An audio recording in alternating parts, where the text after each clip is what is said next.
ఒకనాడు ఉమ్మడి రాష్ట్రంలో రాజశేఖర రెడ్డి గారు ముఖ్యమంత్రి ఉన్నప్పుడు దివంగత నాయకుడు చిట్టెం నర్సిరెడ్డి గారు మొట్టమొదట ప్రస్తావించండు మక్తల్ నారాయణపేట కొడంగల్ ప్రాజెక్టు గురించి. ఆ తర్వాత వారు చనిపోయినాక దాని గురించి మాట్లాడిన వాళ్ళే లేరు. మళ్ళీ 2009లో కొడంగల్ ఎమ్మెల్యేగా నేను బాధ్యత తీసుకున్న తర్వాత ఆ కాగితాలు వెలికి తీసి నేను కొట్లాడి 2014లో ఈరోజు నా మక్తల్ నారాయణపేట కొడంగల్ ప్రాజెక్టు తీసుకొచ్చిన. ఆనాడు 1500 కోట్ల రూపాయలతో అంచనా అయ్యింది. 1500 కోట్ల రూపాయలతోని 1,07,000 ఎకరాలకు ప్రాజెక్టు కట్టడానికి అనుమతులు తెచ్చిన. 10 ఏళ్ళు నా మీద కక్షతోని పాలమూరు మీద పగతోటి చంద్రశేఖరరావు ఈ ప్రాజెక్టును పక్కన పెడితే ఈ రోజు నేను వచ్చిన తర్వాత తిరిగి వాటిని దుమ్ము దులిపి పనులు మొదలుపెట్టిన. ఇవాళ 4,500 కోట్ల రూపాయలతోటి మక్తల్ నారాయణపేట కొడంగల్ ప్రాజెక్టును పూర్తి చేయాలి 2 ఏళ్లలో అని ఈ రోజు టెండర్లు పిలిచి పనులు ప్రారంభిస్తే ఇవాళ పగబట్టి ఆయన టీవీలలో పేపర్లలో అడ్డుకుంటున్నారని అంటున్నాడు. నేను అడుగుతున్న చంద్రశేఖరరావు, నువ్వు 70 ఏళ్ళు మాకు అన్యాయం జరిగింది. మా ప్రాంతంలో నీళ్లు పోయినా మా ప్రాంతం నుంచి తరలిపోతున్న కృష్ణానది జలాలు మాకు తాగడానికి మా సాగునీరుకు అందరూ రాకపోయినా ఈ దేశంలో ఎక్కడ ప్రాజెక్టులు కట్టినా బాక్రానంగల్ కావచ్చు, శ్రీశైలం కావచ్చు, నాగార్జున సాగర్ కావచ్చు, SRSP కావచ్చు, ఈ దేశంలో ఎక్కడ ప్రాజెక్టులు కట్టినా తట్ట పని, పార పని, మట్టి పని, చెమట తీసే ప్రతి పని మా పాలమూరు బిడ్డలు చేసి దేశానికి ప్రాజెక్టులను అందించారు. ఇవాళ ఈ దేశంలో పంట పండుతుందంటే మా పాలమూరు బిడ్డల స్వేదం ఉంది, మా రక్తం ఉంది, మా కష్టం ఉంది. అట్లాంటి మా జిల్లా ఎడారిగా మారి వేలాది మంది వలసలు పోతుంటే తమ పసిపిల్లల్ని తల్లిదండ్రుల దగ్గర, ముసలోళ్ళ దగ్గర, గుడిసెల దగ్గర వదిలి జంటలుగా మేస్త్రీల ఎంబడి వలస పోతుంటే వలసలు ఆపాలని ఇవాళ మా ప్రాజెక్టులు పూర్తి చేయాలని ప్రయత్నం చేస్తుంటే మా మీద పగబట్టినవు ఎందుకు చంద్రశేఖరరావు అని నేను అడుగుతున్నా. ఏం అన్యాయం చేసినాం నీకు చంద్రశేఖరరావు? మేము నిన్ను మా పార్లమెంట్ సభ్యుడిగా ఎన్నుకోవడం మేము చేసిన అన్యాయమా? నీ పార్టీకి పోయినసారి 13 సీట్లు ఇవ్వడం మేము చేసిన అన్యాయమా?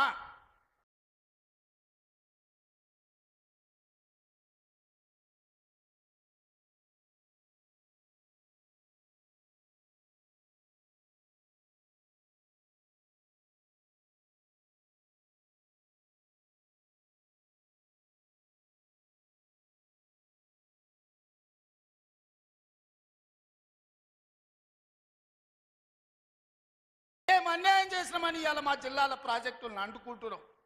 ఇదే ప్రగతి భవన్, ప్రజల స్వేదంతో నిర్మించిన ప్రగతి భవన్ అధికారిక కార్యాలయానికి వైఎస్ కొడుకు జగన్మోహన్ రెడ్డిని పిలిపించి పంచపక్ష ప్రమాణాలు పెట్టి 6 గంటలు చర్చించి రాయలసీమ ఎత్తిపోతల పథకానికి పథకం రచించింది నువ్వు కాదా?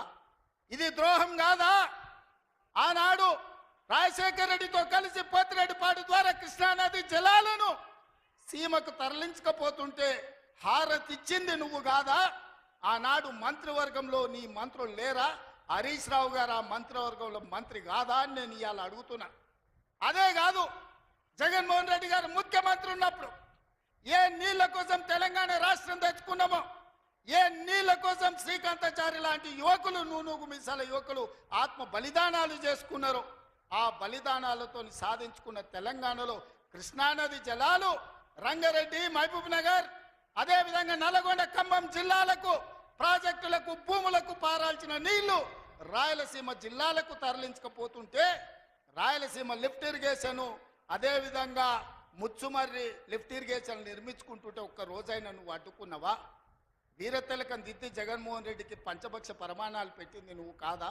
ఇవాళ నువ్వు చేసిన పాపం ఇవాళకు మాకు శాపమైంది, ఇవాళ మాకు ఉరైంది. ఇవాళ తొందరలోనే రాయలసీమ లిఫ్ట్ ఇరిగేషన్ పూర్తి అయితే రోజుకు 10 టీఎంసీలు అంటే ఒక్క నెల రోజులు మన కళ్ళు మూసుకుంటే 300 టీఎంసీలు శ్రీశైలం మొత్తం తరలించకపోవడానికి, మలుపుకపోవడానికి ఇవాళ పునాదులు వేస్తే ఆంధ్రప్రదేశ్ ప్రభుత్వం వీర తిలకం దిద్ది కాంట్రాక్టర్ దగ్గర కమిషన్ల కోసం కక్కుర్తిపడ్డది నువ్వు కాదా చంద్రశేఖరరావు? ఆనాడు సాగునీటి పారుదల శాఖ మంత్రి హరీష్ రావు కాదా అని నేను అడుగుతున్నా. 5 ఏళ్ళు హరీష్ రావు సాగునీటి పారుదల శాఖ మంత్రి, 5 ఏళ్ళు చంద్రశేఖరరావు గారు సాగునీటి పారుదల శాఖ మంత్రి. మరి నేను ఇవాళ అడుగుతున్నా, పాలమూరు అక్కడనే ఉంది, కల్వకుర్తి అక్కడనే ఉంది, భీమా ఎండిపోయింది, కోయిల్ సాగర్ ఆరిపోయింది, ఈ రోజు RDS అట్లనే ఉండిపోయింది. మా ప్రాజెక్టులు ఎందుకు పూర్తి చేయలే? మా పాలమూరు కష్టాలు ఎందుకు తీరవలేదని నేను అడుగుతున్నా. ఈ నీళ్లు మాకు నాగరికతను ఎందుకు తేలే? ఈ నీళ్లు మాకు పసిడి పంటలు ఎందుకు తీయలే? ఈ నీళ్లు మాకెందుకు కన్నీళ్లు మిగిలిచ్చినాయని నేను అడుగుతున్నా. ఈ నీళ్లు మా భూములు ఎడారుగా మారడానికి, ఈ నీళ్లు మా ప్రజలు వేలాదిగా వలసలు పోవడానికే పనికొచ్చినాయి తప్ప మా జీవితాలలో వెలుగులు వచ్చినాయని నేను అడుగుతున్నా. ఈ పాపం నీది కాదా చంద్రశేఖరరావు?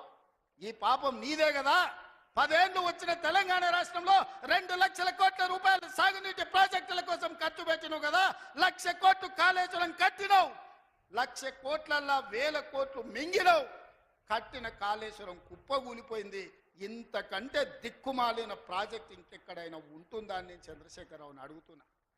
ఇవాళ మా ప్రాజెక్టులు పడావు పెట్టి మా నిధులు నీళ్ళేమో రాయలసీమ తరలించకపోయింది, నిధులేమో నువ్వు తరలించకపోయినావు. పదవులేమో నీ ఇంట్లోకి వచ్చినాయి, పాపాలేమో మాకు వచ్చినాయి. ఇవాళ ఈ పాపాలు, ఈ కష్టాలు ఎంతకాలం మేము ఎదుర్కోవాలని నేను అడుగుతున్నా. అందుకే మిత్రులారా, ఇవాళ మన మీద పగబట్టిండు. 10 ఏళ్ళు ముఖ్యమంత్రి ఉన్నాయన, మన పరిపాలన బాగలేదంటుండు. నేను అడుగుతున్న ఇక్కడికి వచ్చిన సోదరుని, తెలంగాణ ప్రజల్ని, 10 ఏళ్ళు కేసీఆర్ ముఖ్యమంత్రి ఉన్నాడు, 12 ఏళ్ళు నరేంద్ర మోడీ ప్రధానమంత్రి ఉన్నాడు. ఇవాళ చర్చకు సిద్ధమా? కిషన్ రెడ్డి గారు, మీ పార్టీ ప్రెసిడెంట్గా నువ్వురా, కేంద్ర మంత్రిగా నువ్వురా, చంద్రశేఖరరావు గారు ప్రతిపక్ష నాయకుడిగా నీ పార్టీ ప్రెసిడెంట్గా నువ్వురా, కాంగ్రెస్ పార్టీ నుంచి ముఖ్యమంత్రిగా నేను వస్తా.